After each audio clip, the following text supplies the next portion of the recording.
നമസ്കാരം. പ്രൈം ഡിബേറ്റിലേക്ക് സ്വാഗതം. ആം ആദ്മി പാർട്ടിയുടെ കുത്തക അവസാനിപ്പിച്ച് ഡൽഹിയിലും ഒന്നാം തരം തിരിച്ചുവരവ് നടത്തിയിരിക്കുകയാണ് ബി. വെറും ജയമല്ല, ആധികാരിക ജയം നേടിയതിന് പിന്നിൽ മോദിയുടെ മാജിക്കോ? നേതാക്കളെക്കാൾ ആം ആദ്മി എന്ന പേരും ചൂലെന്ന ചിഹ്നവും കണ്ടാൽ വോട്ട് കുത്തുന്ന രീതി ഡൽഹിക്കാർ അവസാനിപ്പിക്കുമ്പോൾ ലോക്സഭയിൽ നേടിയ വിജയങ്ങൾ ബി ആവർത്തിക്കുകയായിരുന്നു ഡൽഹിയിൽ. കേജ്രിവാൾ അഴിമതിക്കാരനാണെന്ന് ജനങ്ങളെ വിശ്വസിപ്പിക്കാൻ തങ്ങളുടേതായ റോൾ കോൺഗ്രസും നിർവഹിച്ചു. സൗജന്യങ്ങൾ വാരിക്കോരി നൽകിയതുകൊണ്ട് മാത്രം എന്നും ജനങ്ങൾ കൂടെ നിൽക്കുമെന്ന അതിമോഹം ആം ആദ്മി പാർട്ടിക്ക് വിനയായപ്പോൾ തോറ്റു തുന്നം പാടിയ നേതാക്കളിൽ സാക്ഷാൽ അരവിന്ദ് കേജ്രിവാളും. ഇനി രാജ്യ തലസ്ഥാനത്ത് ബി. തേരോട്ടം. 27 വർഷത്തിന് ശേഷം ഭരണത്തിലേക്ക് തിരിച്ചു വരാൻ ബി. അനുകൂലമായ ഘടകങ്ങൾ എന്തൊക്കെയാണ്? ആം ആദ്മി പാർട്ടി തിരിച്ചു വരാനാകാത്ത അവസ്ഥയിലാണോ ഇപ്പോൾ? പ്രൈം ഡിബേറ്റ് ചർച്ച ചെയ്യും.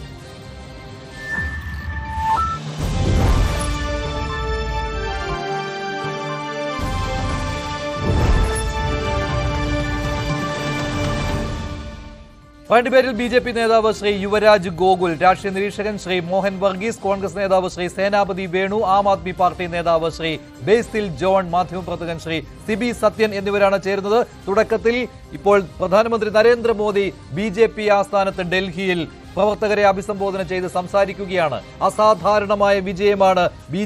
നേടിയിരിക്കുന്നത് എന്നാണ് മോദിയുടെ വാക്കുകൾ. തത്സമയം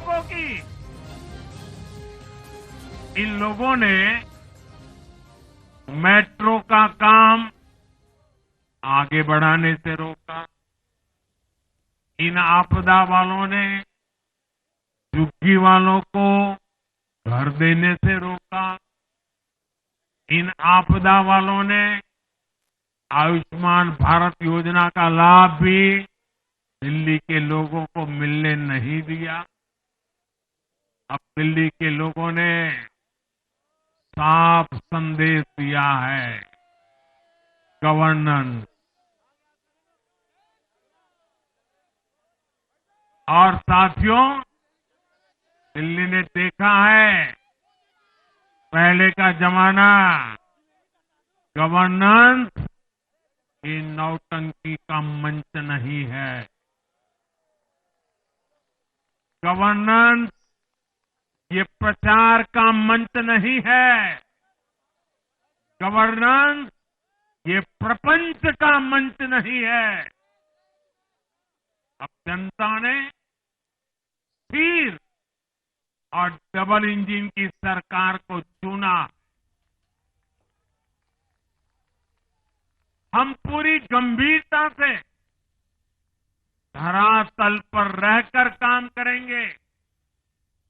हम दिल्ली के लोगों की सेवा में दिन रात एक कर देने वाले लोग. കള്ളം പറയുന്നവർക്ക് രാഷ്ട്രീയത്തിൽ സ്ഥാനമില്ല എന്നാണ് പ്രധാനമന്ത്രി നരേന്ദ്രമോദിയുടെ വാക്കുകൾ. ബി. ആസ്ഥാനത്ത് ഡൽഹിയിൽ പാർട്ടി പ്രവർത്തകരോട് നന്ദി പറയുകയാണ് പ്രധാനമന്ത്രി നരേന്ദ്രമോദി. അസാധാരണമായ വിജയമാണ് ഡൽഹിയിൽ നേടിയിരിക്കുന്നത് എന്നാണ് പ്രധാനമന്ത്രി പറഞ്ഞു തുടങ്ങിയത്. നേരത്തെ അമിത്ഷായുടെ ട്വീറ്റ് ഉണ്ടായിരുന്നു. ദില്ലിക്ക് ദിൽമേം മോദി എന്നാണ് അമിത്ഷാ ട്വീറ്റ് ചെയ്തത്. എന്തായാലും വിജയാഹ്ലാദം പങ്കിടുകയാണ് ഇപ്പോൾ ബി. ശ്രീ സേനാപതി വേണു, ഈ വിജയത്തിൽ ബി. ഡൽഹി തിരിച്ചു പിടിക്കുവാനുള്ള അവസരം നൽകിയതിൽ കണക്കുകൾ പരിശോധിക്കുമ്പോൾ കോൺഗ്രസിനും ഒരു പങ്കുണ്ട്. 15 മണ്ഡലങ്ങളിൽ ആം ആദ്മി പാർട്ടിയുടെ ലീഡ്, ആം ആദ്മി പാർട്ടി തോറ്റത് നോക്കുകയാണെങ്കിൽ ബി. കിട്ടിയ ഭൂരിപക്ഷത്തേക്കാൾ കൂടുതൽ വോട്ടുകൾ അവിടെ കോൺഗ്രസ് നേടിയിട്ടുണ്ട്. അല്ല മഞ്ജുഷ, ഇതിനെ രാഷ്ട്രീയത്തിൽ ഒരിക്കലും ഒന്നും രണ്ടല്ല. നമ്മൾ അങ്ങനെ കണക്കാക്കിയിട്ടും കാര്യമില്ല. ഇവിടെ ബി. ഈ തെരഞ്ഞെടുപ്പ് വിജയം ഞാൻ അതിൻ്റെ അകത്തൊരു അത്ഭുതവും കാണുന്നില്ല. കാരണം 27 വർഷക്കാലം ബി. ഡൽഹിയിൽ അധികാരത്തിൽ നിന്ന് പുറത്തായിരുന്നു. സുഷമ സ്വരാജ്, സാഹിബ് സിംഗ് വർമ്മ, അവർക്ക് ശേഷം ഷീലാ ദീക്ഷിത് 15 കൊല്ലക്കാലം, ഇവരിപ്പോൾ 12 വർഷമായി. അപ്പോൾ 27 വർഷക്കാലം, ഞങ്ങൾ 10 വർഷം, 15 വർഷം, അങ്ങനെ 27 വർഷക്കാലത്തെ കഠിനമായ ശ്രമത്തിന്റെ പരിണിത ഫലമായിട്ടാണ് ബി. ഇപ്പോൾ ഡൽഹിയിൽ അധികാരത്തിൽ വരാൻ കഴിഞ്ഞത്. 1-2 വർഷമല്ല, 27 വർഷത്തെ ശ്രമത്തിന് ശേഷമാണ് ബി. ഡൽഹിയിൽ അധികാരത്തിൽ വരാൻ കഴിഞ്ഞത് എന്നുള്ളതാണ് രാഷ്ട്രീയമായിട്ട് നമ്മൾ കണക്കാക്കേണ്ട ഒരു കാര്യം. ഇനി ഇപ്പോൾ സ്വാഭാവികമായിട്ടൊരു ചോദ്യമുണ്ട്, കോൺഗ്രസിന് ഈ തെരഞ്ഞെടുപ്പിലെ റോൾ എന്താണ്? കോൺഗ്രസിന്റെ നില വളരെ പരുങ്ങലിലാണ്. തീർച്ചയായിട്ടും ഞങ്ങൾ അതിനെ അംഗീകരിക്കുന്നു. കാരണം ഇന്ത്യൻ നാഷണൽ കോൺഗ്രസിന് ഈ തെരഞ്ഞെടുപ്പിൽ കാര്യമായ മുന്നേറ്റം ഒന്നും ഉണ്ടാക്കാൻ കഴിഞ്ഞില്ല എന്നുള്ള ആ യാഥാർത്ഥ്യം ഞങ്ങൾ ഉൾക്കൊള്ളുന്നു. പക്ഷേ ഒരു കാര്യം മഞ്ജുഷും രാഷ്ട്രീയ നിരീക്ഷകരും ശ്രീ മോഹൻ വർഗീസ് സാറിനെ പോലുള്ള ആളുകൾ ഇവിടെയുണ്ട്. ഞങ്ങൾ കഴിഞ്ഞ പ്രാവശ്യത്തെക്കാൾ നില മെച്ചപ്പെടുത്തി. കഴിഞ്ഞ പ്രാവശ്യം ഞങ്ങൾക്ക് 4.5% എന്നുള്ളത് ഇപ്പോൾ 6-7% ഞങ്ങൾ എത്തിച്ചേർന്നിരിക്കുന്നു. ഇപ്പം ഞങ്ങൾക്ക് കിട്ടിയിരിക്കുന്ന വോട്ട് എന്ന് പറയുന്നത് ഞങ്ങളുടെ പാർട്ടി കേഡർമാർ, ഇപ്പോൾ ഞങ്ങളുടെ കേഡർ പാർട്ടി അല്ല എങ്കിലും കോൺഗ്രസിന് മാത്രം ജീവിതത്തിൽ വോട്ട് ചെയ്യുന്ന കുറെ ആളുകൾ രാജ്യത്തിന്റെ എല്ലാ ഭാഗത്തുമുണ്ട്. അതോടൊപ്പം കോൺഗ്രസിന്റെ അനുഭാവികളായ ആളുകളും ഞങ്ങൾ വോട്ട് ചെയ്തു. പക്ഷെ ഞങ്ങൾക്ക് നിഷ്പക്ഷമതികളായിട്ട് നിൽക്കുന്ന ആളുകൾ ഇത്തവണ ഞങ്ങൾ വോട്ട് ചെയ്തില്ല. കാരണം എന്താ? ഞങ്ങൾ വോട്ട് ചെയ്താലും ഒരുപക്ഷെ ഒരു അധികാരത്തിലേക്ക് ഞങ്ങൾക്ക് വരാൻ കഴിയില്ല എന്ന ഒരു നിഗമനം ആളുകൾക്കുണ്ടായിരുന്നത് കൊണ്ട് ഞങ്ങളുടെ പാർട്ടിയുടെ ഞങ്ങൾക്ക് കിട്ടേണ്ട പാർട്ടി വോട്ടും പാർട്ടി അനുഭാവ വോട്ടുകളുമാണ് ഞങ്ങൾക്ക് ലഭിച്ചിട്ടുള്ളത്. അത് ഏതാണ്ട് 6-7. പക്ഷേ നിങ്ങൾ അവിടെ BJP അധികാരത്തിലെത്താൻ സഹായിച്ച ഒരു ഘടകമായിട്ട് വർക്ക് ചെയ്തിട്ടുണ്ട് ശ്രീ സേനാപതി വേണു. അതിലേറ്റവും പ്രധാനപ്പെട്ട കാര്യം അരവിന്ദ് കേജ്രിവാൾ അഴിമതിക്കാരനാണ് എന്നുള്ള വാദം, ആ ഒരു പ്രചാരണം, അത് ജനങ്ങൾക്കിടയിൽ വിശ്വാസയോഗ്യമുള്ളതാക്കി മാറ്റുവാൻ നിങ്ങളുടെ പ്രചാരണവും സഹായിച്ചു. കാരണം ലോക്സഭാ തെരഞ്ഞെടുപ്പിൽ നിങ്ങൾ അരവിന്ദ് കേജ്രിവാളിന് കൈകൊടുത്തവരാണ്. അപ്പോൾ നിങ്ങൾ അങ്ങനെ ഒരു പ്രചാരണം നടത്തുമ്പോൾ അതിന് വിശ്വാസയോഗ്യത കൂടുകയും ചെയ്യും. നിയമസഭാ തെരഞ്ഞെടുപ്പിൽ അത് BJPയുടെ പ്രചാരണത്തിന് ആക്കം കൂട്ടുകയും ചെയ്തിട്ടുണ്ട്. ഞാൻ താങ്കളിലേക്ക് വരാം. ശ്രീ ബേസിൽ ജോൺ, സൗജന്യങ്ങൾ നൽകിയതുകൊണ്ട് മാത്രം ഒരു ജനതയെ എല്ലാ കാലത്തും കബളിപ്പിക്കുവാൻ പറ്റുകയില്ല എന്ന ശക്തമായ സന്ദേശമാണല്ലോ ഡൽഹി ജനത നൽകിയിരിക്കുന്നത് ആം ആദ്മി പാർട്ടിക്ക്.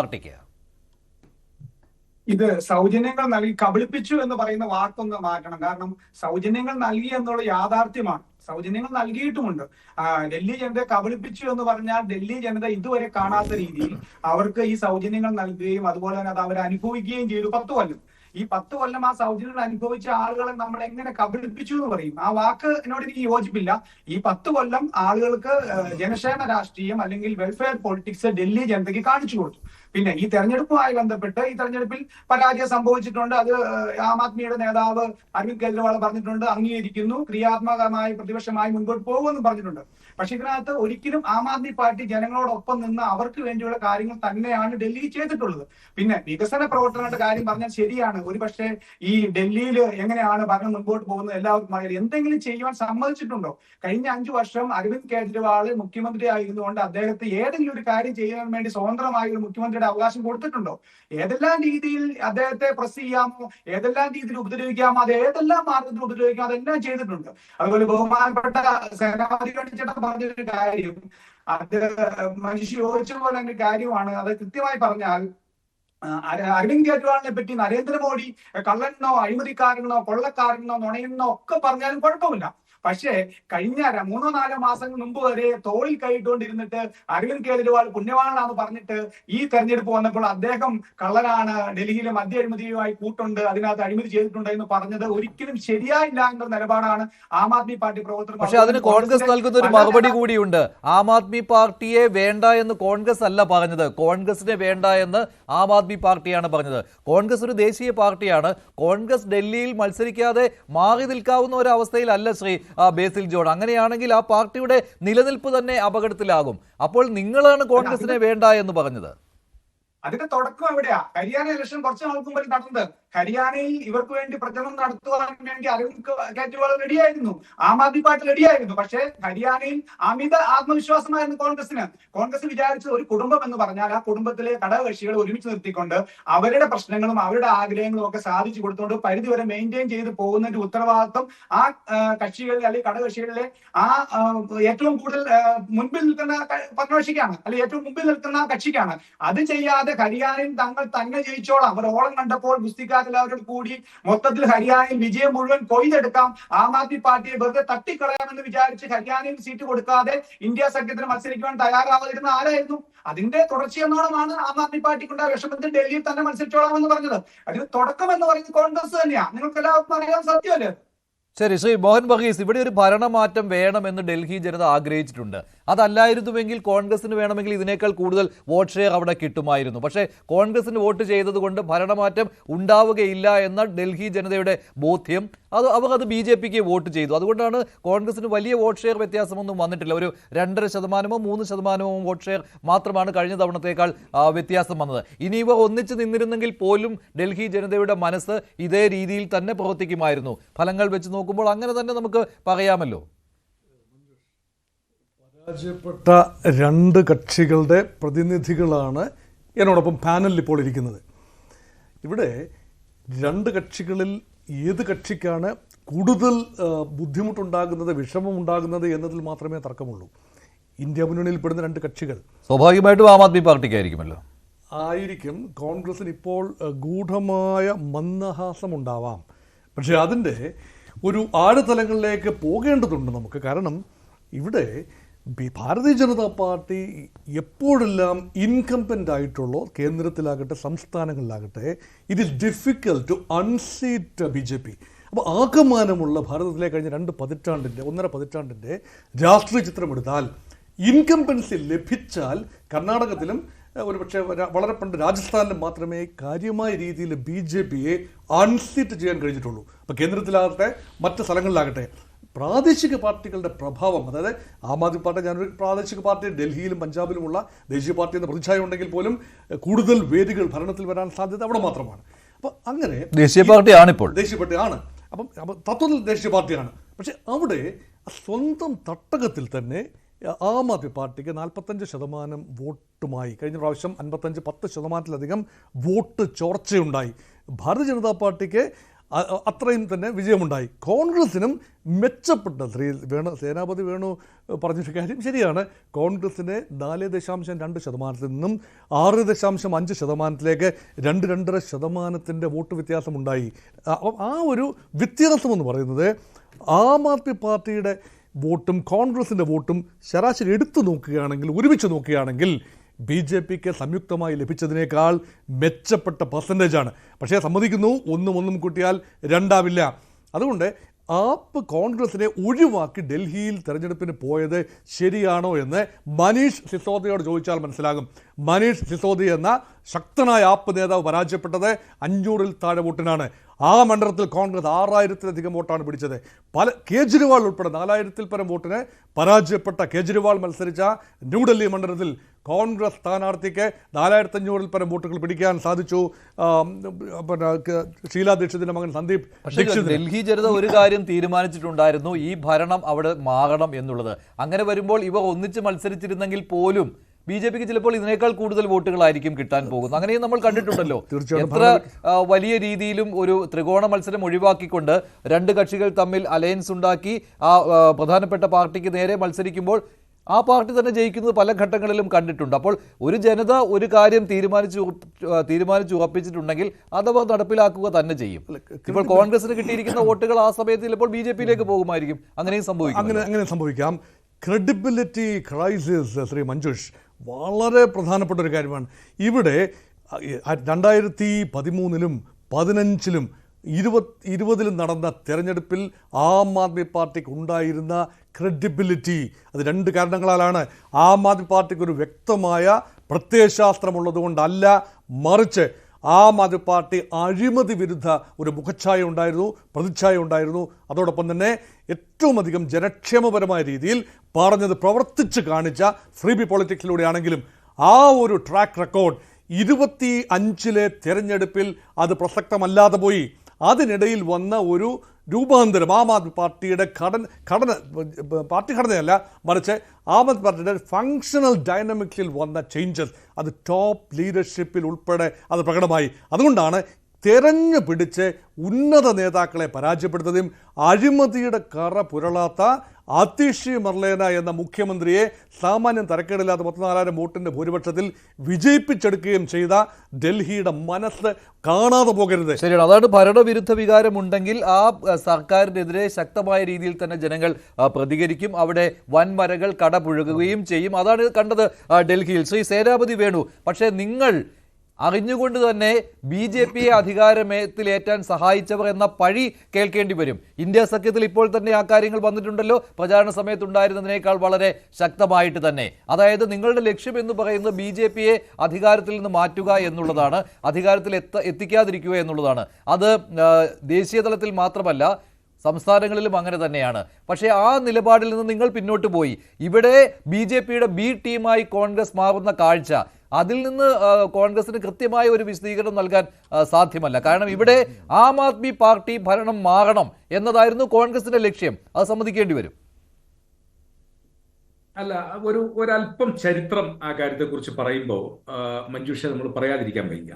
എങ്ങനെയാണ് ആം ആദ്മി പാർട്ടി എന്ന ഒരു രാഷ്ട്രീയ പാർട്ടി നമ്മുടെ നാട്ടിൽ ഉദയം ചെയ്തു? ഇപ്പോ അസാമിലെ കാര്യം നമുക്കറിയാം. അവിടെ എന്താ പറഞ്ഞ ഫെഗു പുർഖാന്റെയും ഇവരുടെയൊക്കെ നേതൃത്വത്തിൽ ഒരു വിദ്യാർത്ഥി സമരത്തിലൂടെയാണല്ലോ മൊഹന്തയുടെ ഒക്കെ നേതൃത്വത്തിൽ ആസാം ഗണപരിഷത്ത് എന്ന് പറയുന്ന വിദ്യാർത്ഥി സംഘടന അവിടെ അധികാരത്തിൽ വന്നത്. അത് അന്നത്തെ ഭരിക്കുന്ന ഗവൺമെന്റിനെതിരെ നടന്ന ഒരു വിദ്യാർത്ഥി സമരത്തിന്റെ ഭാഗമായി അതിനൊരു it is based on an ideology. നമുക്ക് അത് മനസ്സിലാക്കാം. പക്ഷെ ഡൽഹിയിലേത് ഇതുമാതിരി കാര്യങ്ങളൊന്നും ആയിരുന്നില്ല.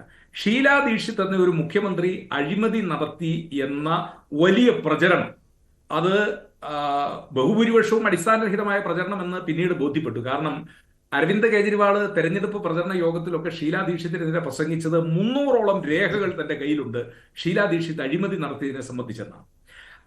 പിന്നീട് BJP-യുടെ ഒരു നേതാവ് VK മൽഹോത്ര അദ്ദേഹത്തിന്റെ ഒരു ഇന്റർവ്യൂവിൽ അദ്ദേഹം പറഞ്ഞൊരു കാര്യം സാന്ദർഭികമായിട്ട് ഞാൻ ഓർമ്മപ്പെടുത്തുകയാണ്. അപ്പൊ അദ്ദേഹത്തോട് ചോദിച്ചു, ഈ അരവിന്ദ് കെജ്രിവാളിനോട് ചോദിച്ചു, ഈ രേഖകൾ എന്തെങ്കിലും താങ്കൾക്ക് പുറത്തുവിടാൻ കഴിയുമോ എന്ന് ചോദിച്ച് VK മൽഹോത്ര ചെന്നപ്പോൾ മൽഹോത്രയുടെ കയ്യിൽ കൊടുത്തത് കുറെ പേപ്പർ കട്ടിങ്ങാണ്.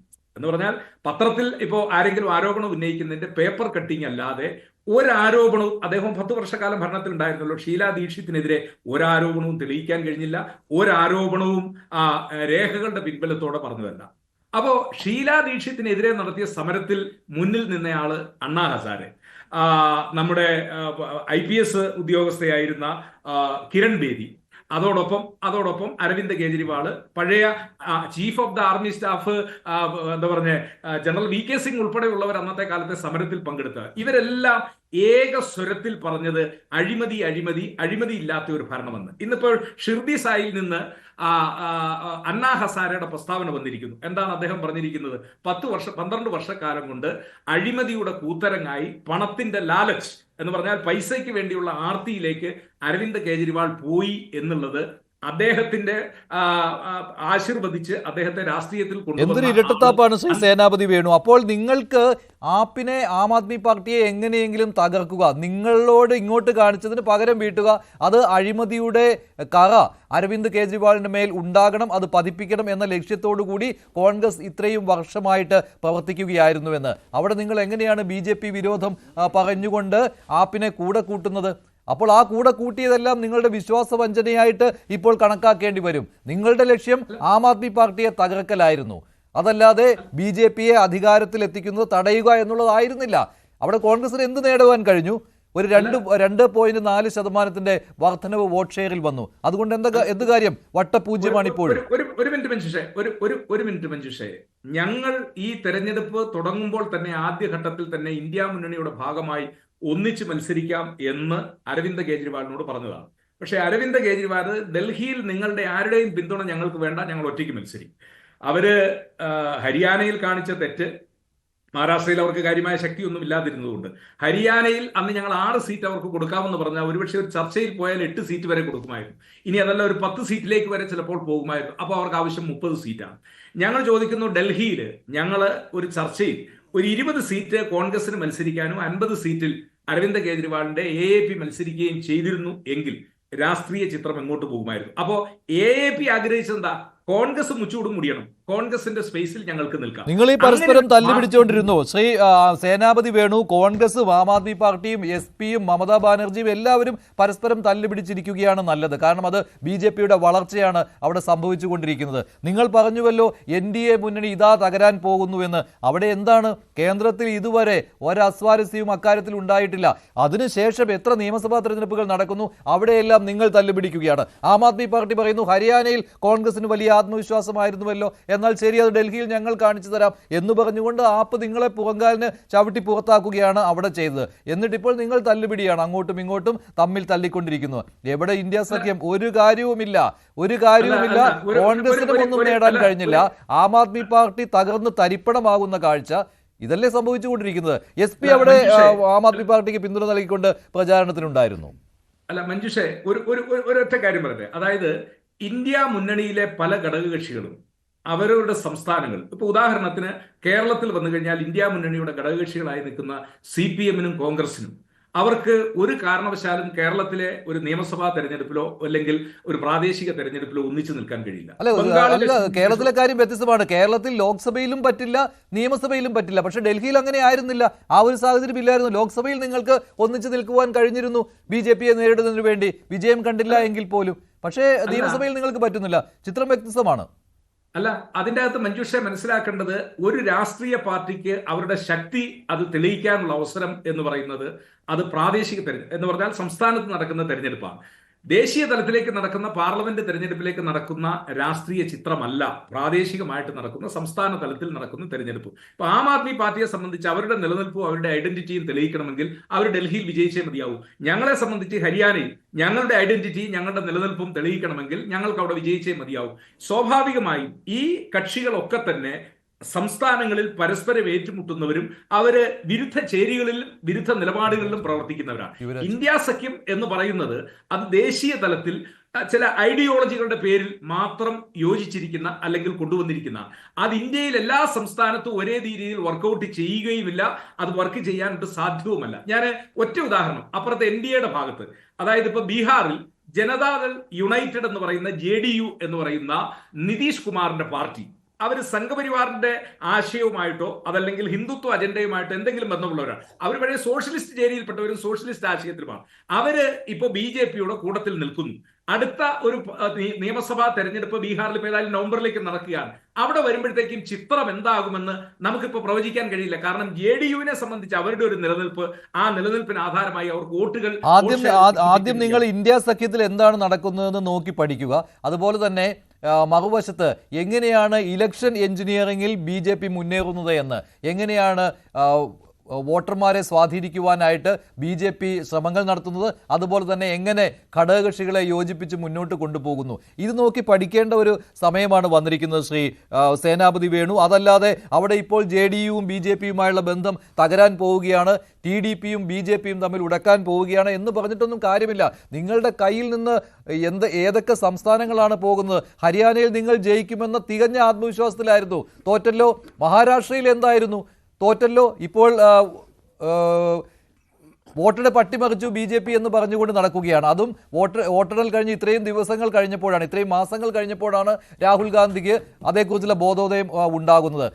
ഡൽഹിയിൽ പറയുന്നു ആം ആദ്മി പാർട്ടി ഞങ്ങളെ കൂടെ കൂട്ടാൻ തയ്യാറായില്ല എന്ന്. ഈ പരാതികൾ പറഞ്ഞുകൊണ്ടിരിക്കുകയുള്ളൂ നിങ്ങൾ. ശ്രീ ബേസിൽ ജോൺ, കോൺഗ്രസ് ഒന്നും ഞങ്ങൾക്ക് വേണ്ട, ഞങ്ങൾ തികഞ്ഞ ആത്മവിശ്വാസത്തിലാണ്, ഞങ്ങൾക്കറിയാം എങ്ങനെ ജയിക്കുമെന്ന്. അതിന് ആം ആദ്മി പാർട്ടിക്ക് അവകാശപ്പെടാൻ പറ്റില്ലല്ലോ. ഇനി മറ്റ് ഘടകകക്ഷികളുടെ മുന്നിൽ പോയി കൈകൂപ്പി നിൽക്കേണ്ട അവസ്ഥയാണ് വന്നിരിക്കുന്നത്. അങ്ങനെ ഒന്നുമില്ല. കാരണം ഇതിനകത്ത് കഴിഞ്ഞ പാർലമെന്റ് തെരഞ്ഞെടുപ്പിൽ അരവിന്ദ് കേജ്രിവാൾ ജയിലിൽ നിന്ന് ഇറങ്ങിയ വഴിയെ അദ്ദേഹം ഇന്ത്യ ഒട്ടാകെ നടന്ന്, അതായത് അദ്ദേഹത്തോട് ആരും പറഞ്ഞിട്ടൊന്നുമല്ല, അദ്ദേഹം അതിനകത്ത് മഹാരാഷ്ട്രയിലും അതുപോലെ തന്നെ ഇന്ത്യയിലെ ഉത്തരേന്ത്യ സംസ്ഥാനങ്ങളിലും എല്ലാം അദ്ദേഹത്തിന് സീറ്റ് ഉണ്ടായിട്ടല്ല, ആം ആദ്മി പാർട്ടിക്ക് മത്സരിക്കാൻ അവസരം കൊടുത്തിട്ടുമല്ല. ഇന്ത്യ സഖ്യത്തിന്റെ ഭാഗമായി നിന്നുകൊണ്ട് ജയിലിൽ നിന്ന് ഇറങ്ങി വീട്ടിൽ പോലും പോയി സമയം ചെലവഴിക്കാതെ വീട്ടിൽ മാതാപിതാക്കളെ കണ്ടതിന് ശേഷം അദ്ദേഹം നേരെ പോയത് ഇന്ത്യ സഖ്യത്തിന്റെ പ്രചാരണ റാലികളിലേക്കായിരുന്നു. അദ്ദേഹം ഇന്ത്യ സഖ്യം കടന്നു, ഇവർക്ക് ഒരിക്കലും പറയാൻ കഴിയില്ല. കാരണം രാഹുൽ ഗാന്ധി ഈ ഇന്ത്യ സഖ്യം ഇത്ര സീറ്റുകൾ നേടിയപ്പോൾ രാഹുൽ ഗാന്ധി അതിന്റെ ക്രെഡിറ്റ് മുഴുവൻ ഏറ്റെടുത്തു. പക്ഷേ അവിടുന്ന് ചിന്തിച്ചാൽ അറിയാം, അരവിന്ദ് കേജ്രിവാൾ ജയിലിൽ നിന്ന് ഇറങ്ങി നേരെ പോയത് ഇന്ത്യ സഖ്യത്തിന്റെ ഓരോ സ്ഥാനാർത്ഥിക്കും വേണ്ടി വിവിധ സംസ്ഥാനങ്ങളുടെ പ്രചാരണത്തിനായിരുന്നു. അദ്ദേഹത്തിന് ആത്മാർത്ഥ്യം തിരിച്ചറിയണം. അതുപോലെ തന്നെ ഇവരിപ്പം അരവിന്ദ് കേജ്രിവാളിന്റെ കുറ്റം പറയുന്നുണ്ടല്ലോ. രാംലീല മൈതാനത്തിൽ ഈ ഇന്ത്യ സഖ്യത്തിന്റെ മഹാറാലി നടക്കുമ്പോൾ ഈ സോണിയാഗാന്ധിയും പ്രിയങ്ക ഗാന്ധിയും രാഹുൽ ഗാന്ധിയും ഒക്കെ ഇരിക്കുന്നിടത്ത് ഒരു കസേര ഒഴിച്ചിട്ടിരുന്നു. ആ കസേരയിൽ അരവിന്ദ് കേജ്രിവാൾ കടന്നു വരാൻ കഴിയാത്തത് കൊണ്ട് അദ്ദേഹത്തിനായിട്ട് കസേര ഒഴിച്ചിട്ടിരുന്നു. അത്രത്തോളം വരെ അരവിന്ദ് കേജ്രിവാളിനെ ഉയർത്തി പറഞ്ഞിട്ട് അരവിന്ദ് കേജ്രിവാൾ ആ തെരഞ്ഞെടുപ്പിൽ അവർക്ക് ആവശ്യമായിരുന്നു.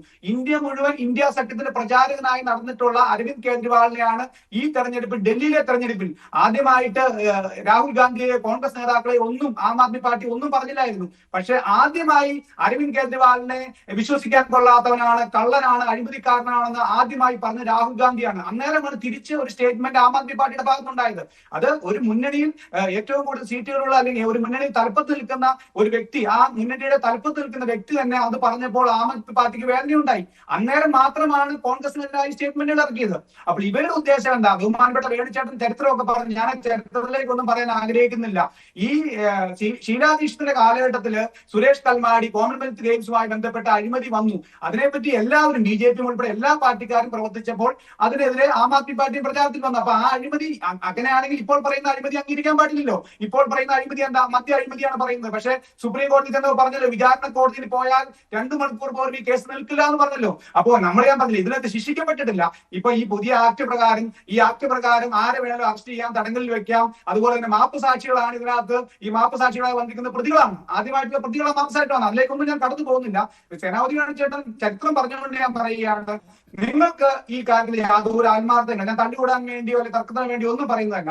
ഇന്ത്യ മുന്നണിക്ക് വേണ്ടി ജയിലിൽ നിന്ന് ഇറങ്ങി നേരെ പ്രചാരണത്തിനുമായി അരവിന്ദ് കെജ്രിവാളിന്റെ ആ മനസ്സ്, ഡൽഹിയിൽ നിങ്ങൾ അദ്ദേഹത്തെ ആക്ഷേപിക്കുമ്പോൾ അതിനെ ഒരു ചിന്തിച്ചിരുന്നെങ്കിൽ, പ്രത്യേകിച്ച് എനിക്ക് തോന്നുന്നു ഒരുപക്ഷെ അവരൊന്നും ആത്മാർത്ഥമായിട്ട് രാഹുൽ ഗാന്ധിയോ സോണിയാഗാന്ധിയോ അല്ലെങ്കിൽ പ്രിയങ്ക ഗാന്ധിയോ ഒന്നും അരവിന്ദ് കെജ്രിവാളിനെ ആക്ഷേപിക്കണമെന്ന് ആഗ്രഹിച്ചിട്ടുണ്ടാവില്ല. പക്ഷേ പ്രാദേശിക നേതാക്കളുടെ വാക്കുകൾ കേട്ടുകൊണ്ട് അതിനകത്ത് തുള്ളുകയാണ് ചെയ്തത്. ഡൽഹിയിൽ മാത്രമല്ല, ഹരിയാനയിലും സീറ്റ് കൊടുക്കണം ആഗ്രഹമുണ്ട്. അദ്ദേഹം പറഞ്ഞു 30 സീറ്റാ ചോദിച്ചതെന്ന്. എനിക്ക് തോന്നുന്നു 10-15 സീറ്റ് കൊടുത്തെങ്കിൽ ആം ആദ്മി പാർട്ടിക്ക്, എനിക്ക് തോന്നുന്നു 15 സീറ്റ് താഴെ കൊടുത്തെങ്കിൽ പോലും ആം ആദ്മി പാർട്ടി സമ്മതിക്കുമായിരുന്നു. അദ്ദേഹം പറഞ്ഞ കണക്കുകൾ ഇപ്പോൾ ഇവിടെ വന്നിരുന്ന നമ്മൾ ഇവിടെ തർക്കത്തിലേക്ക് പോകുന്നില്ല, അതെല്ലാ മാധ്യമങ്ങൾക്കും അറിയാവുന്ന കാര്യമാണ്.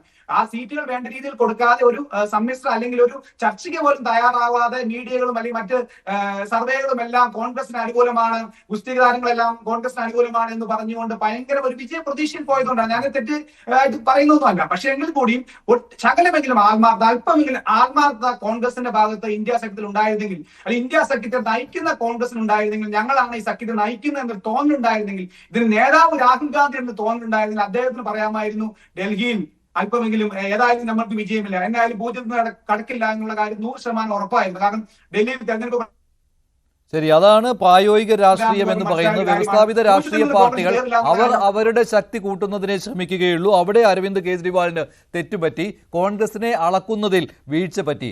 ശ്രീ യുവരാജ് ഗോകുൽ, ഇവിടെ പൊതുവെയുള്ള ഒരു വിലയിരുത്തൽ വന്നത് കോൺഗ്രസിന്റെ സഹായം ഇക്കാര്യത്തിൽ BJPക്ക് കിട്ടിയെന്നാണ്. BJPയുടെ വിജയത്തെ കുറച്ച് കാണിക്കുകയല്ല. 27 വർഷത്തിന് ശേഷം ഡൽഹി പിടിക്കുക എന്നുള്ളത് അതൊരു വലിയ പ്രയത്നമായിരുന്നു. ഇത്രയും വർഷം ആ പ്രയത്നം BJPയുടെ ഓരോ പ്രവർത്തകനും നടത്തി അതിന്റെ ഗുണം കിട്ടുകയും ചെയ്തു. അത് ആദ്യം കോൺഗ്രസിനെ നേരിട്ടു, പിന്നെ ഒട്ടും പ്രതീക്ഷിക്കാതെ കടന്നു വന്ന ആം ആദ്മി പാർട്ടിയെ നേരിടേണ്ടി വന്നു.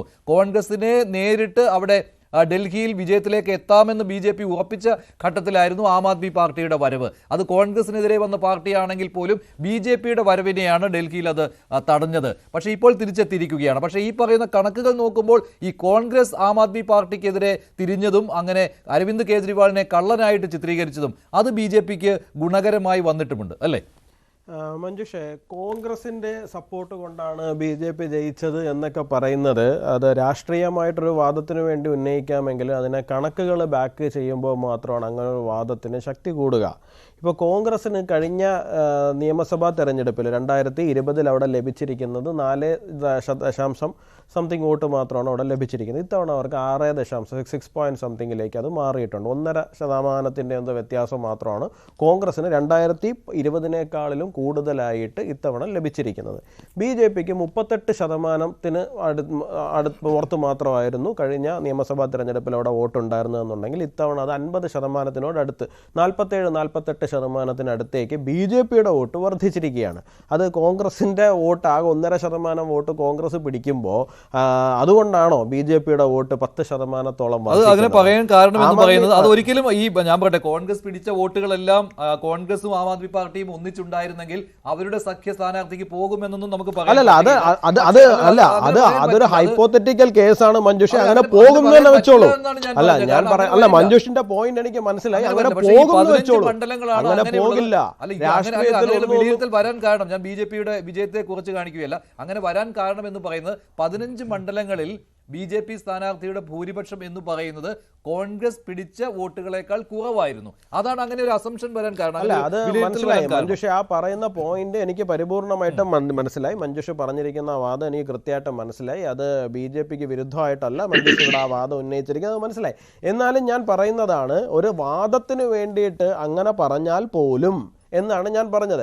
1.5% വോട്ട് മാത്രമാണ് കോൺഗ്രസിന് കഴിഞ്ഞ തവണത്തതിനേക്കാളും കൂടുതൽ പിടിച്ചിരിക്കുന്നത്, അല്ലെങ്കിൽ ആം ആദ്മി പാർട്ടിയുടെ വോട്ട് കട്ട് ചെയ്തിരിക്കുന്നു എന്ന് പറയുന്നത്. BJP സംബന്ധിച്ചിടത്തോളം BJPക്ക് സ്വന്തമായിട്ട് 10% വോട്ടിൻ്റെ ജമ്പ് ഡൽഹിയിൽ ഉണ്ടായിരിക്കുകയാണ്. അപ്പോൾ കോൺഗ്രസ് 1.5% വോട്ട് പിടിച്ചു മാറ്റിയത് കൊണ്ട് മാത്രമാണ് ആ വിജയം എന്ന് പറയാൻ കഴിയില്ല. പിന്നെ രണ്ടാമത് മഞ്ജുഷ പറഞ്ഞ ആ പോയിന്റിലേക്ക്, കോൺഗ്രസിന് ലഭിച്ചിരിക്കുന്ന വോട്ടിനകത്ത് കോൺഗ്രസിന് ലഭിക്കുന്ന വോട്ട് മാത്രമല്ല, ആം ആദ്മി പാർട്ടിക്ക് എതിരായിട്ടുള്ള വോട്ട് കൂടി അതിനകത്ത് കൗണ്ട് ചെയ്യപ്പെടേണ്ട വോട്ടാണ്. അപ്പോൾ ആം ആദ്മി പാർട്ടിയും കോൺഗ്രസും കൂടി സംയുക്ത സഖ്യമായിട്ട് അവിടെ വീണ്ടും മത്സരിക്കുന്ന ഒരു സാഹചര്യം ഉണ്ടാവുകയാണെന്നുണ്ടെങ്കിൽ ഒന്നുകിൽ ആ വോട്ടുകൾ പോൾ ചെയ്യപ്പെടില്ല എന്നല്ലേ, അല്ലെങ്കിൽ അത് നോട്ടയിലേക്ക് പോകും, അല്ലെങ്കിൽ ചിലപ്പോൾ അത് BJPയിലേക്ക് തന്നെ വരുന്നൊരു സാഹചര്യം ഉണ്ട്. അതുകൊണ്ട് കോൺഗ്രസ് മത്സരിച്ചത് കൊണ്ട് മാത്രമാണ് BJPക്ക് അവിടെ ജയിക്കാൻ സാധിച്ചത് എന്നൊക്കെ പറയുന്നത് രാഷ്ട്രീയമായിട്ടൊരു വാദത്തിന് വേണ്ടി ഉന്നയിക്കാം എന്നുള്ളതിനപ്പുറത്തേക്ക് അതിനകത്ത് എന്തെങ്കിലും റിലവൻസ് ഉണ്ടാകുമെന്ന് എനിക്ക് തോന്നുന്നില്ല. പിന്നെ രണ്ടാമത്തെ ഒരു കാര്യം എന്ന് പറഞ്ഞു കഴിഞ്ഞാൽ, അത് കോൺഗ്രസിന്റെ ഇന്റേണൽ മാറ്ററാണ്. BJPയുടെ വക്താവായിട്ട് അത് പറയേണ്ട കാര്യമല്ല, എന്നാലും അത് പറയാതിരിക്കാൻ സാധിക്കില്ല. അതുകൊണ്ട് ഞാൻ പറഞ്ഞോളൂ, രാഷ്ട്രീയ വിദ്യാർത്ഥി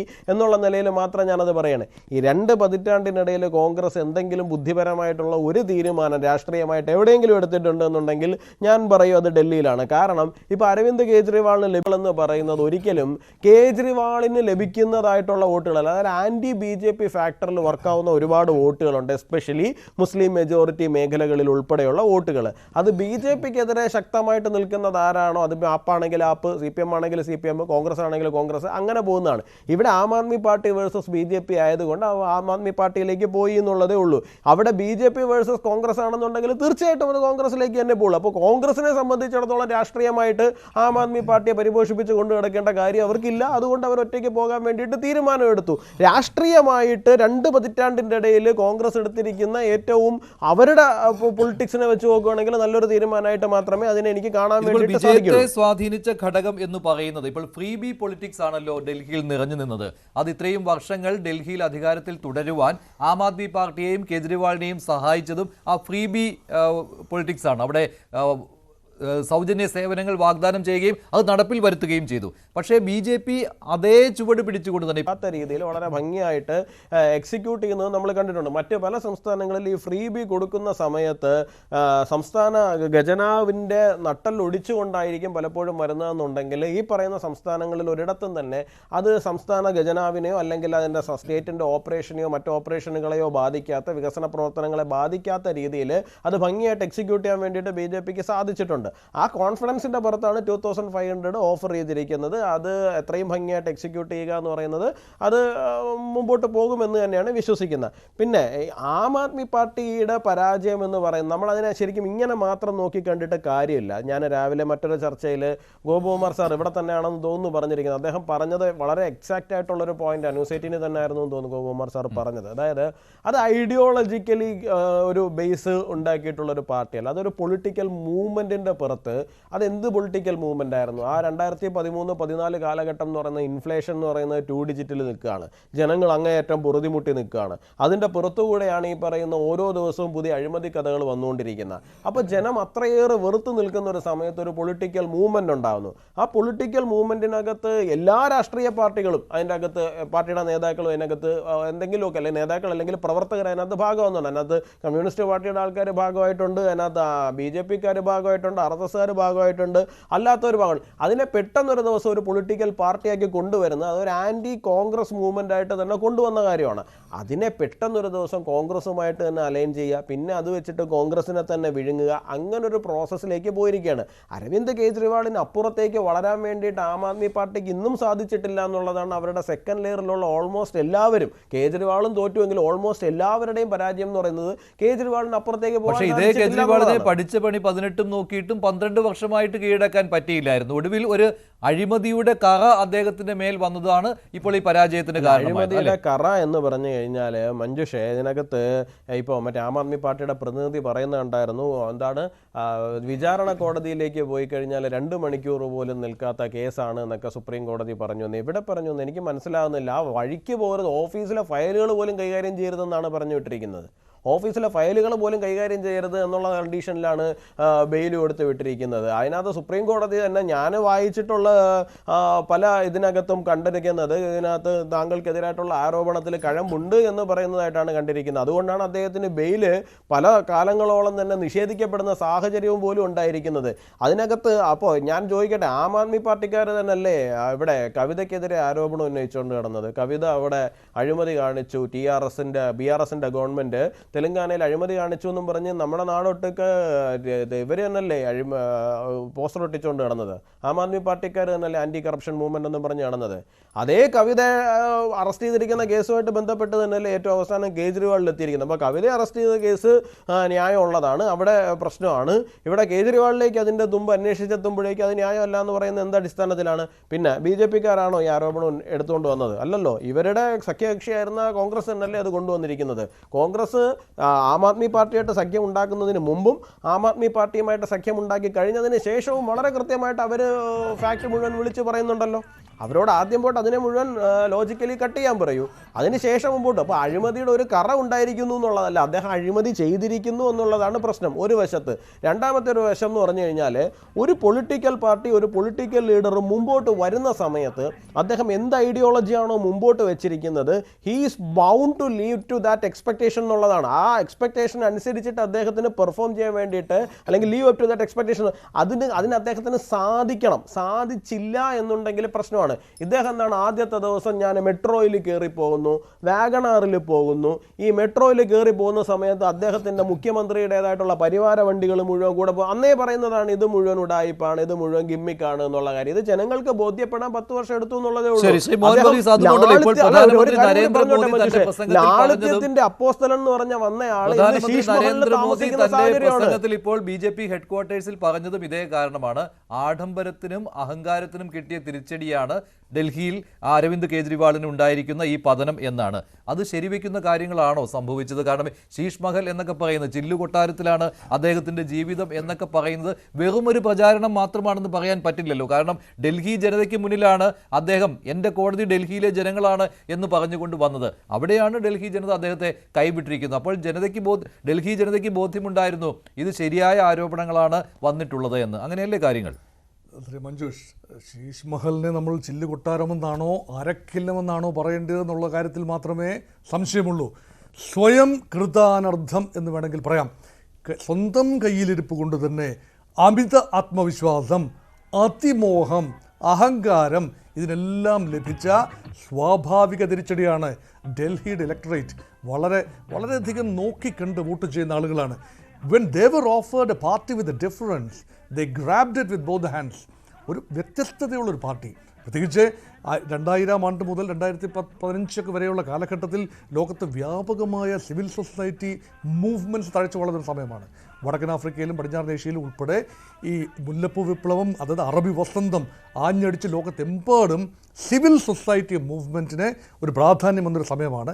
ആ ഒരു പ്രാധാന്യം ഡൽഹിയിലും ഒരു അർബൻ മെട്രോപോളിറ്റൻ കോസ്മോപോളിറ്റൻ അന്തരീക്ഷത്തിൽ അതിന് വലിയ ട്രാക്ഷൻ കിട്ടി.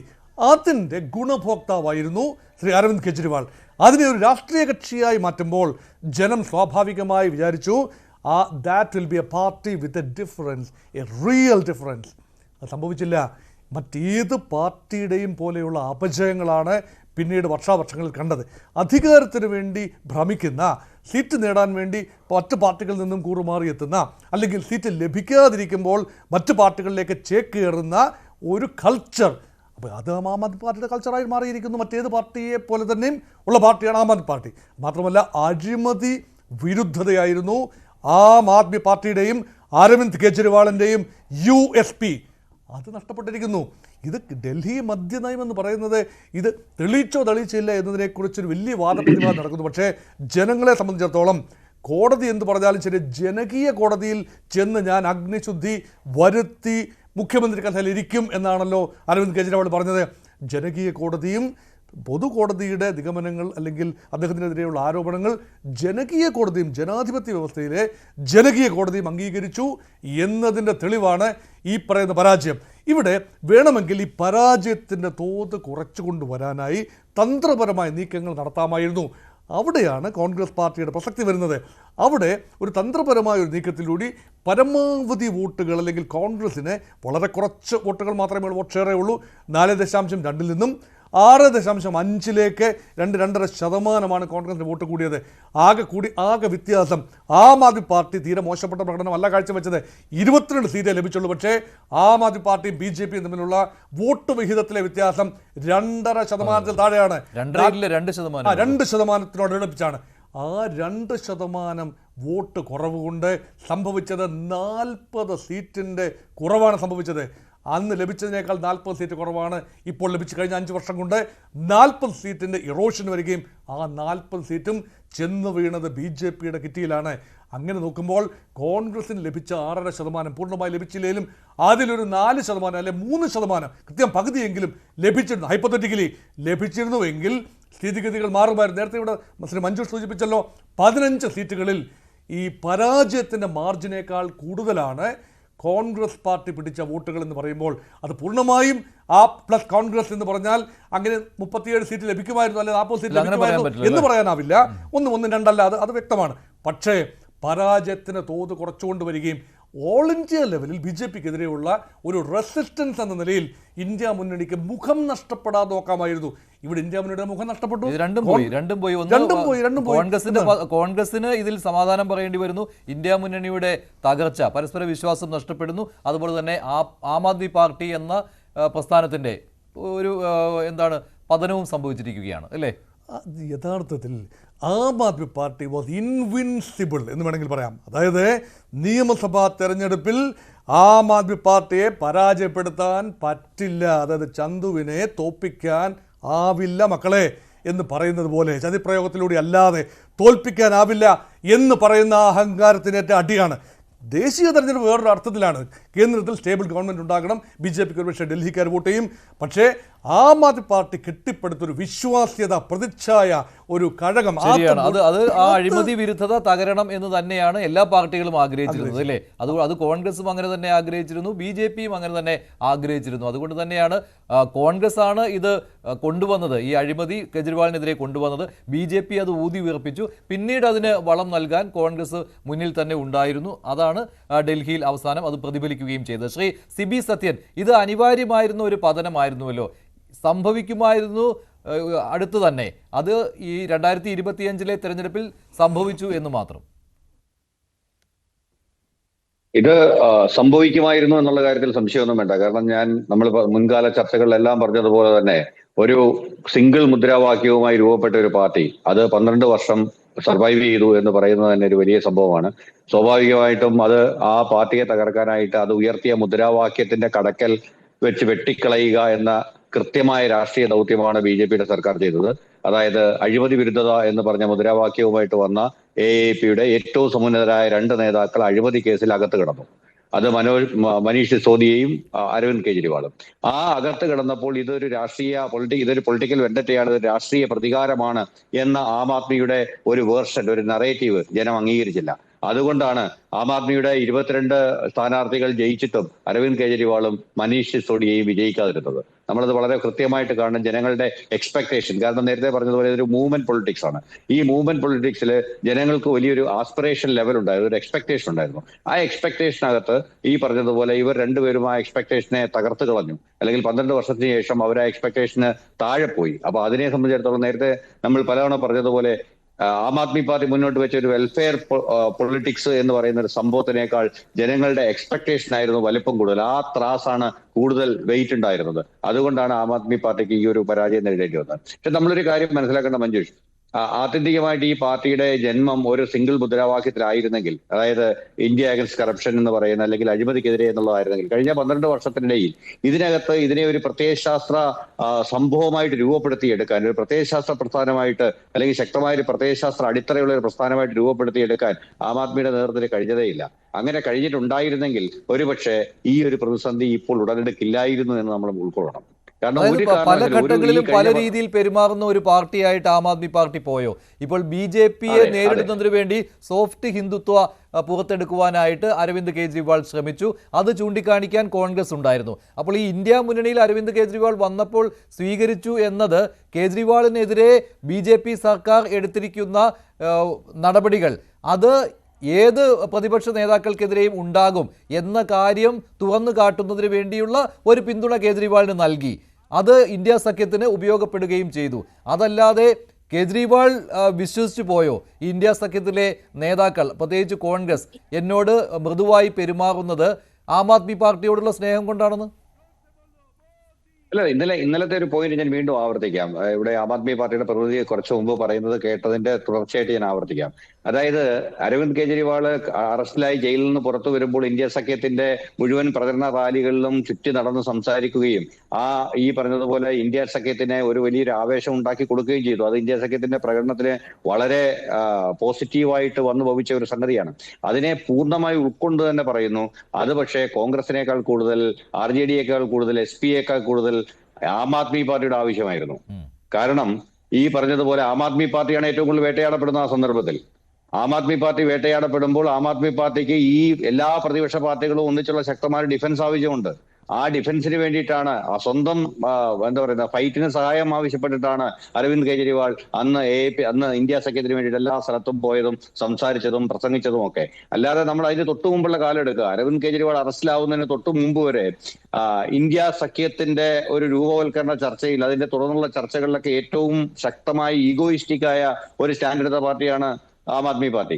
കാരണം അവര് ഒരു കാരണവശാലും ഞങ്ങൾ സഖ്യത്തിന് തയ്യാറല്ല, നിങ്ങൾക്ക് വേണമെങ്കിൽ 1 സീറ്റ് തരാം അല്ലെങ്കിൽ 1/2 സീറ്റ് തരാം, ആ തരത്തിലുള്ള ഒരു നിലപാടെടുത്തുകൊണ്ട് മുന്നോട്ട് പോയ ഒരു പാർട്ടിയാണ്. ഇപ്പൊ ഈ പറഞ്ഞ നിയമസഭാ തെരഞ്ഞെടുപ്പിൽ പോലും, ഡൽഹിയിൽ നടന്ന നിയമസഭാ തെരഞ്ഞെടുപ്പിൽ പോലും അവിടുത്തെ ഭരണകക്ഷി എന്ന നിലയിൽ കോൺഗ്രസിനെ തങ്ങളുടെ കൂട്ടത്തിൽ ഉൾക്കൊള്ളിക്കേണ്ടത് ആം ആദ്മിയുടെ തീരുമാനമാണ്. അല്ലാതെ ആം ആദ്മിയെ ഞങ്ങളുടെ കൂടെ നിർത്താമെന്നുള്ളത് കോൺഗ്രസിന്റെ തീരുമാനമല്ലല്ലോ ഒരിക്കലും. അപ്പൊ ആ ഘട്ടത്തിൽ പോലും, അതായത് അമിതമായ ആത്മവിശ്വാസം, അതായത് ശക്തമായ ഒരു മത്സരം വരുന്നുണ്ട്, അല്ലെങ്കിൽ ഗ്രൗണ്ട് റിയാലിറ്റി തിരിച്ചറിയാൻ പറ്റാതെ പോയി എന്ന് പറയുന്ന ഒരു സന്ദർഭം കൂടി അതിനകത്തുണ്ട്.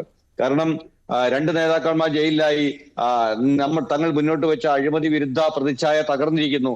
പക്ഷെ എന്നിട്ടും ഞങ്ങൾക്ക് ഒറ്റയ്ക്ക് മത്സരിക്കാം, അല്ലെങ്കിൽ ഞങ്ങൾ കോൺഗ്രസിനെ കൂട്ടുന്നില്ല എന്ന് പറഞ്ഞൊരു നിലപാട് ആം ആദ്മി പാർട്ടി. അതായത് അതാണ് തുടക്കത്തിൽ പറഞ്ഞ, സൗജന്യമായിട്ട് വാഗ്ദാനങ്ങൾ നൽകുകയും അത് നടപ്പിലാക്കുകയും ചെയ്താൽ അത് ജനങ്ങൾ എല്ലാ കാലത്തും വിശ്വസിച്ച് കൂടെ നിൽക്കും എന്നുള്ളതായിരുന്നു ആം ആദ്മി പാർട്ടിയുടെ തെരഞ്ഞെടുപ്പ് തന്ത്രവും. തെരഞ്ഞെടുപ്പ് വിജയിക്കാൻ ഇത് അതിനെ നമ്മൾ പൂർണ്ണമായിട്ട് ഉൾക്കൊള്ളും. മഞ്ജുഷ, നമ്മളതിനെ ഉൾക്കൊള്ളുമ്പോൾ തന്നെ നമ്മൾ മനസ്സിലാക്കേണ്ടത് Aam Aadmi party free B party ആയിട്ടല്ല രംഗത്ത് വന്നത്. ആം ആദ്മി പാർട്ടി രംഗത്ത് വന്നത് അഴിമതി വിരുദ്ധ പാർട്ടിയായിട്ടാണ്. ഇന്ത്യയിൽ ക്യുമുലേറ്റീവായി നടന്ന എല്ലാ അഴിമതികൾക്കുമെതിരെ എല്ലാ രാഷ്ട്രീയ പാർട്ടികളും എല്ലാ പൊളിറ്റീഷ്യൻസും ചെയ്യുന്ന അഴിമതിക്കെതിരെ ഒരു വലിയ ശബ്ദമായിട്ടാണ് ആം ആദ്മി പാർട്ടി വന്നത്. ഇന്ത്യയിലെ ചെറുപ്പക്കാർ, ഇന്ത്യയിലെ യുവാക്കൾ, ഇന്ത്യയിലെ വനിതകൾ, ഇന്ത്യയിലെ കോർപ്പറേറ്റ് ജീവനക്കാർ, ഇന്ത്യയിലെ ടെക്കുകൾ ഒക്കെ ആം ആദ്മിക്ക് കൂടെ നിന്നത്, അവരുടെ ശമ്പളത്തിൽ നിന്ന് പൈസ എടുത്തു കൊടുത്തത്, അവര് ആ ക്രൗഡ് ഫണ്ടിങ്ങിന് കൂടെ നിന്നതൊക്കെ because it was a party with a difference. അഴിമതിക്കെതിരെ വന്നുകൊണ്ടാണ്. അല്ലാതെ ഇത് അധികാരത്തിൽ വന്നു കഴിഞ്ഞാൽ ഫ്രീ ബി കൊടുക്കുമെന്ന് വിചാരിച്ചിട്ടല്ല. കാരണം അങ്ങനെ അധികാരത്തിൽ വന്നാൽ ഫ്രീ ബി കൊടുക്കുന്ന പാർട്ടികൾക്ക് പിന്തുണ കൊടുക്കാനാണെങ്കിൽ ഏറ്റവും കൂടുതൽ പിന്തുണ കിട്ടേണ്ടിയിരുന്നത് DMK-ക്കും AIDMK-ക്കുമായിരുന്നു. കാരണം തമിഴ്നാട്ടിൽ കൊണ്ട് നടക്കുന്നത് പോലെ ഫ്രീ ബി പൊളിറ്റിക്സ് ഇന്ത്യയിൽ ഒരിടത്തും നടക്കുന്നില്ല. അപ്പൊ അതിനു വേണ്ടിയിട്ടല്ല അവർ കൂടെ നിന്നത്. നമ്മൾ മനസ്സിലാക്കണം. അതായത് ഇലക്ഷനിൽ സാധാരണഗതിയിൽ മുഖം തിരിച്ചു നിൽക്കുന്ന ഇന്ത്യയിലെ മധ്യവർഗ സമൂഹം അന്ന് ആം ആദ്മി പാർട്ടിയെ വളരെ ശക്തമായിട്ട് ഒപ്പം നിന്നത്, അവരുടെ ഐഡിയൽസിനെ ഉയർത്തിപ്പിടിച്ചത്, അവർക്കൊപ്പം കൈകോർത്ത് തെരുവിലേക്ക് ഇറങ്ങാൻ തയ്യാറായത് അവർ മുന്നോട്ട് വെച്ച അഴിമതി വിരുദ്ധത എന്ന് പറയുന്നത്. അത് ആം ആദ്മി പാർട്ടി മറന്നോ എന്നുള്ളതാണ്. ശ്രീ ബേസിൽ ജോൺ, അത് മറന്നുകൊണ്ട് ആം ആദ്മി പാർട്ടി എന്നു മുതൽ പ്രവർത്തനം തുടങ്ങിയോ? എന്തുമാത്രം ഈ പാർട്ടിയെ തെരഞ്ഞെടുപ്പിൽ വിജയിക്കുവാനുള്ള ധനസമാഹരണത്തിന് വേണ്ടി പ്രയത്നിക്കാൻ തുടങ്ങിയോ? അവിടെ മുതൽ മധ്യവർഗം കൈവിട്ട് തുടങ്ങിയിരുന്നു. പക്ഷേ അത് തിരിച്ചറിയാൻ നിങ്ങൾക്ക് കഴിഞ്ഞില്ല. അതുമാത്രമല്ല, നിങ്ങളുടെ ഒരു ആവശ്യമായിരുന്നു അരവിന്ദ് കെജ്രിവാൾ ജയിലിൽ നിന്ന് വന്നതിന് ശേഷം മറ്റു പാർട്ടികളുടെ പിന്തുണ ഉറപ്പിക്കുക എന്നുള്ളത്.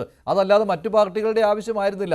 നിങ്ങൾ പറയുന്നുണ്ടല്ലോ ഇന്ത്യ സഖ്യത്തിന് അപ്പോൾ അനിവാര്യം അരവിന്ദ് കെജ്രിവാൾ എന്ന ജയിൽ മോചിതനായി വരുന്നയാളെയാണ്, വേട്ടയാടപ്പെടുന്നയാളെയാണ് എന്ന്.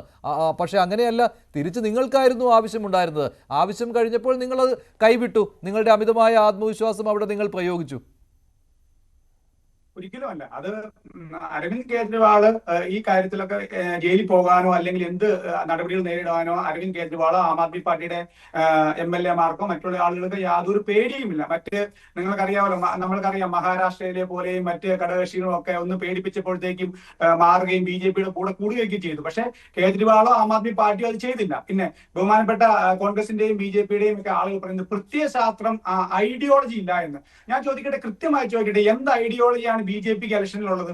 എന്ത് ഐഡിയോളജിയാണ് കോൺഗ്രസിന്റെ ഐഡിയോളജി? അല്ലെങ്കിൽ കോൺഗ്രസിന്റെ പ്രത്യയശാസ്ത്രം അനുസരിച്ചാണോ കോൺഗ്രസ് പ്രസ്ഥാനം ഇപ്പോൾ രാജ്യത്തും അതുപോലെ മറ്റ് സംസ്ഥാനങ്ങളിലും എല്ലാം മുൻപോട്ട് പോകുന്നത്?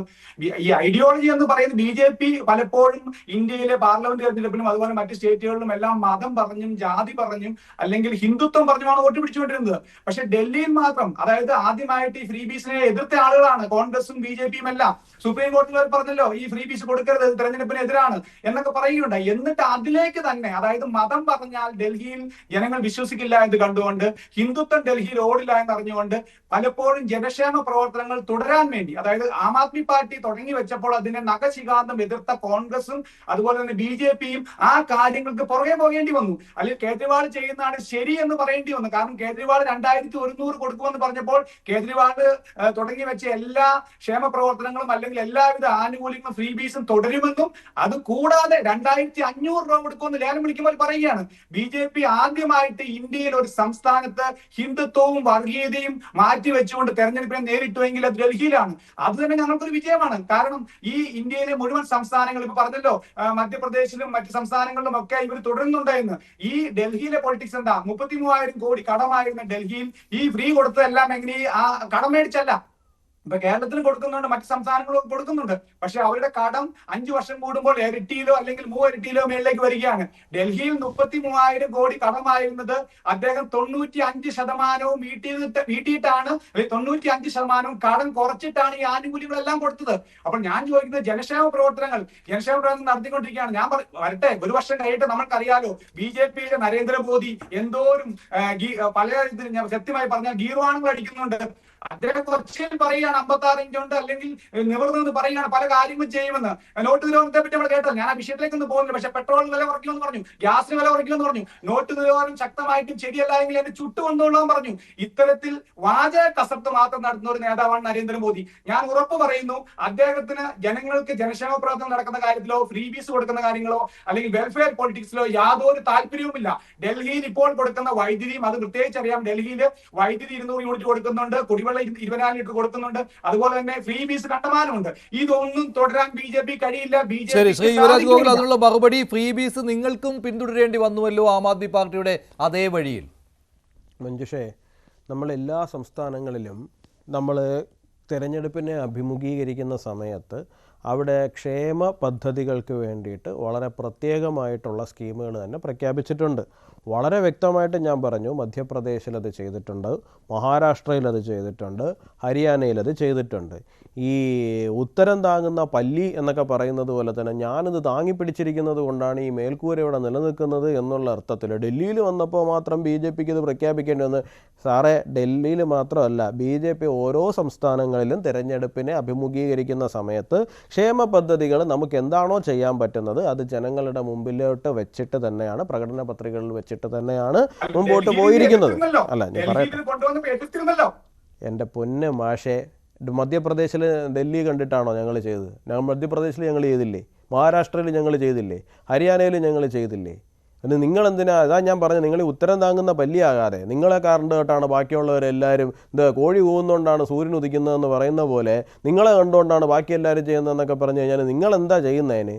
നിങ്ങൾ ചെയ്തതിന്റെ ഫലമാണ് ഇപ്പൊ നിങ്ങൾ അവിടെ അനുഭവിച്ചുകൊണ്ടിരിക്കുന്നത്. അടിച്ചിറക്കി വിട്ടില്ലേ? മുഖ്യമന്ത്രി ഉൾപ്പെടെ തോറ്റില്ലേ? ഞാൻ ചോദിക്കട്ടെ, കേജ്രിവാൾ ഉൾപ്പെടെ തോറ്റില്ലേ? സഹോദര, കേജ്രിവാൾ ഉൾപ്പെടെ തോക്കുന്ന സാഹചര്യം ഉണ്ടായില്ലേ? അരവിന്ദ് കേജ്രിവാൾ ഉൾപ്പെടെ തോറ്റില്ലേ?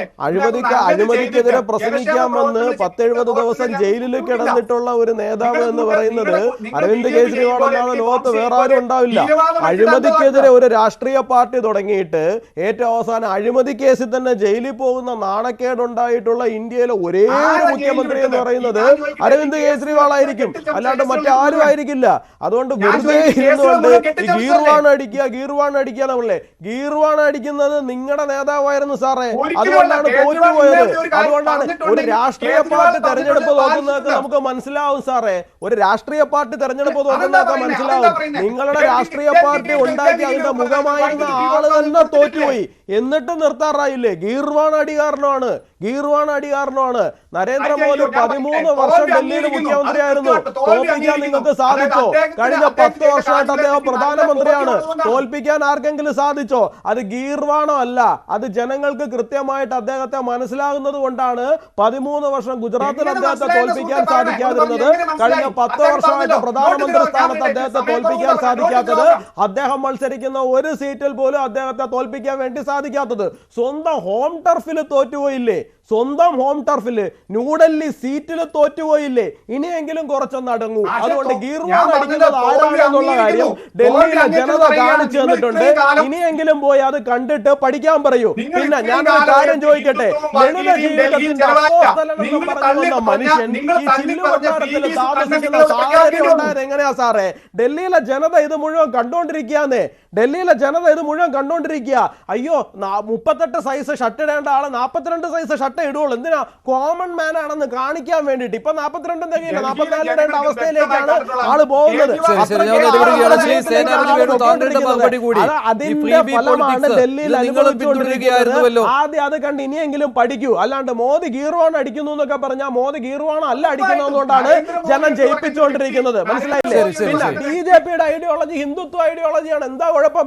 ഞങ്ങൾക്ക് അത് പറഞ്ഞുകൊണ്ട് മുമ്പോട്ട് പോകാനുള്ള ആംബിയറുണ്ടെന്ന്. അങ്ങനെ തന്നെയാണ് മുമ്പോട്ട് പോയിക്കൊണ്ടിരിക്കുന്നത്.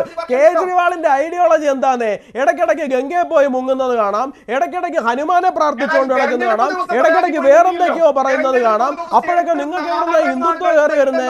നിങ്ങൾക്ക് എവിടുന്ന ഹിന്ദുത്വം കയറി വരുന്നേ? നിങ്ങൾക്ക് ആദ്യം സ്വന്തമായിട്ടൊരു ഐഡിയോളജി ഉണ്ടാകുന്നേ. നിങ്ങൾക്ക് ആദ്യം സ്വന്തമായിട്ടൊരു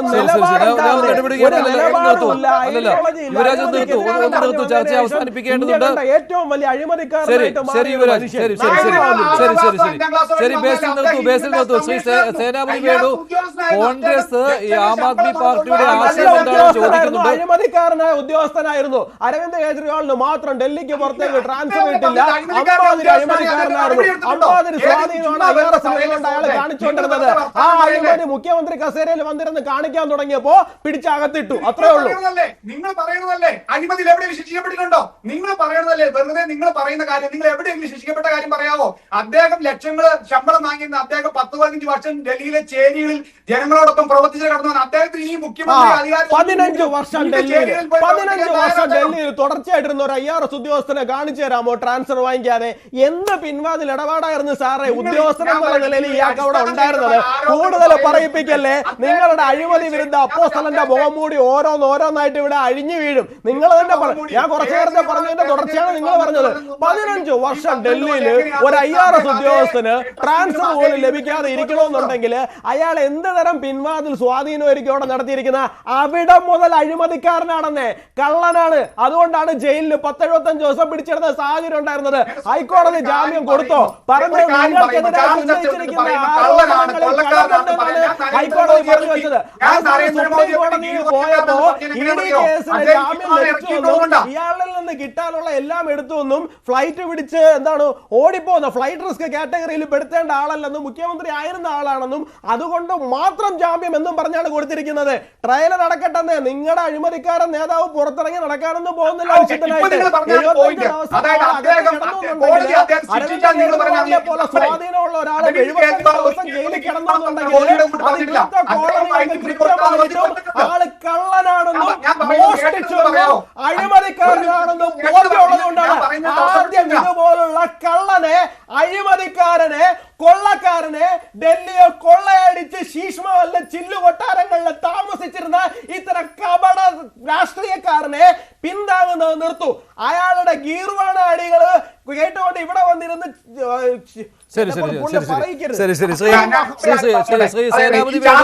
അല്ല കോൺഗ്രസും പറഞ്ഞിരുന്നു ആം ആദ്മി പാർട്ടിക്ക് ആശയങ്ങളില്ല എന്ന്. ശരി, സേനാപതിയുടെ മറുപടി. സേനാപതി കോൺഗ്രസിനെതിരെയും ആം ആദ്മി പാർട്ടി ആരോപണം ഉന്നയിച്ചിരുന്നു. അടിസ്ഥാനപരമായ ആരോപണം,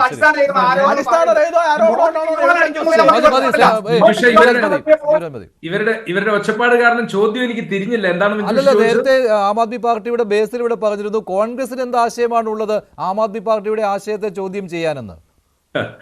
ഞങ്ങളുടെ ആശയം അത് കഴിഞ്ഞ് 140 കൊല്ലമായിട്ട് നിലനിൽക്കുന്നതുകൊണ്ടാണല്ലോ. അപ്പം വോട്ടിലൊക്കെ ചിലപ്പോൾ കുറവും കാര്യങ്ങളും ഒക്കെ വരുന്നെങ്കിലും ഞങ്ങൾ ഈ രാജ്യത്ത് ഇപ്പോഴും ഏറ്റവും പ്രധാനപ്പെട്ട പാർട്ടിയായിട്ട് നിൽക്കുന്നത് ഞങ്ങളുടെ ഒരു ആശയമാണ്. അത് ഇന്ത്യയുടെ മതേതരത്വവും ഇന്ത്യയുടെ ജനാധിപത്യവും ഇന്ത്യ ഇന്നോളം കാത്തു സൂക്ഷിച്ചിരുന്ന ജനാധിപത്യ മൂല്യങ്ങളുടെ സംരക്ഷണവുമാണ് കോൺഗ്രസിന്റെ. ഡൽഹിയിൽ അത് സാധിച്ചോ? അല്ല, ഞാൻ പറഞ്ഞില്ലേ, ചില ഘട്ടങ്ങളിൽ ഇപ്പോ BJPക്ക് ഡൽഹിയിൽ 28 കൊല്ലം കാക്കേണ്ടി വന്നില്ലേ? ഞങ്ങൾ 10 കഴിഞ്ഞു, 12 കഴിഞ്ഞുള്ളൂ. ഞങ്ങൾ തിരിച്ചു വരുന്നേ, ഒരു സംശയവും വേണ്ട, ഞങ്ങൾ തിരിച്ചു വരും. ആ തിരിച്ചു വരവിനുള്ള പ്രയത്നത്തിലാണ് ഞങ്ങൾ നിൽക്കുന്നത്. അത് തിരിച്ചു വരാനുള്ള എല്ലാ സോഴ്സുകളും ഞങ്ങൾക്കുണ്ട്. ഞങ്ങൾക്ക് ഏതായാലും കഴിഞ്ഞ തെരഞ്ഞെടുപ്പിനേക്കാൾ 2.5% വോട്ട് കൂടുതൽ കിട്ടിയത് ഞങ്ങളോടുള്ള വിശ്വാസം കൊണ്ടാണല്ലോ. വിശ്വാസം തകർന്നെങ്കിൽ അത് താഴോട്ടല്ലേ പോകുന്നത്. ഞങ്ങളൊരു അല്പം കൂടി കാത്തിരിക്കാൻ തയ്യാറാണ്. ആ കാത്തിരിപ്പിലൂടെ ഞങ്ങൾ ഡൽഹിയിൽ അധികാരത്തിൽ തിരിച്ചു വരും എന്നുള്ള കാര്യത്തിൽ തർക്കമില്ല. Wait and see. ശരി. നന്ദി. ചർച്ചയിൽ പങ്കെടുത്ത എല്ലാവർക്കും. ഇന്നത്തെ ചോദ്യം ഇതായിരുന്നു: ഡൽഹിയിൽ കണ്ടത് മോദി മാജിക്കോ? അതേന്ന് 67% പ്രേക്ഷകർ.